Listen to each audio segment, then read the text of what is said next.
అందరికీ నమస్కారం. ఈ మధ్యన అంటే గత 2 రోజులుగా అంటే నిన్న మీటింగ్ అయిన తర్వాత ఈ మీడియాలో అంటే ఎస్పెషల్లీ సోషల్ మీడియాలో కొన్ని విషపు సర్క్యులేషన్స్ ప్రచారం అవుతున్నాయి. అది చెప్పడం కూడా నాకు ఇష్టం లేదు. ఎవరైనా సరే అలాంటి విషపు సర్క్యులేషన్స్ కనుక ప్రచారంలో తీసుకొస్తే అది చాలా తప్పు.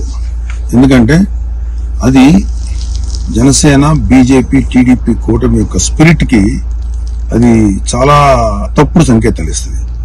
అది ఎవరు చేసినా సరే దయచేసి గుర్తుపెట్టుకోండి. అది ఎవరు చేసినా దాన్ని బ్యాక్ వెళ్లి సోర్స్ ఏంటో పట్టుకుని తగిన విధంగా మీకు బుద్ధి చెప్పాల్సి ఉంటుంది.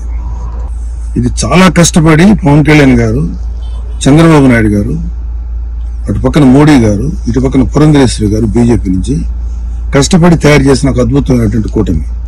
ఈ కూటమి స్పిరిట్ కి ఎవరైనా సరే ఎఫెక్ట్ అయ్యేలాగా రాతలు రాస్తే మాత్రం చాలా తీవ్రమైనటువంటి చర్యలు తీసుకోవాల్సి ఉంటుంది. దయచేసి కూటమికి సంబంధించిన పార్టీలకు సంబంధించినటువంటి అందరి కార్యకర్తలకు రిక్వెస్ట్ ఏంటంటే ఇలాంటి విషపు రాతల్ని దయచేసి ఎవరు నమ్మకండి.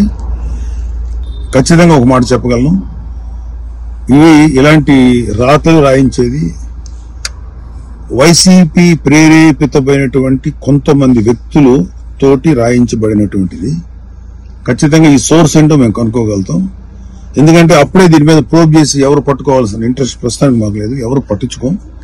కానీ ఇలాంటి రాతలు కనుక ఇలా కంటిన్యూ చేస్తే మాత్రం చాలా తీవ్రంగా ఎఫెక్ట్ ఇస్తాం.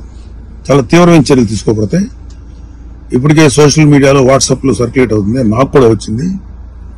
ఫస్ట్ పాయింట్, ఖబర్దార్ ఇలాంటివి కనుక మీరు ప్రచారం చేస్తే వైసీపీ విషపు కూరల సంబంధించినటువంటి పనికిమాల ప్రచారాలని దయచేసి నమ్మకండి. కూటమికి సంబంధించినటువంటి కార్యకర్తలు ఎవరు కూడా ఇలాంటి వాటిని ఎంకరేజ్ చేయకండి.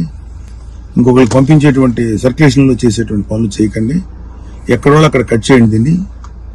కూటమి స్పిరిట్ కి దెబ్బ. ఎందుకంటే ఈ కూటమి 3 నాయకుల కష్టంతో చేసినటువంటి ఒక కూటమి ఇది. ఏ ఒక్కరి శ్రమ కూడా వృధా అయిపోయినా ఇది ఎవరైతే ఇట్లాంటి మాటలు ప్రచారం చేస్తారో వాళ్ళ మీద చాలా తీవ్రమైన చర్య తీసుకుంటాం.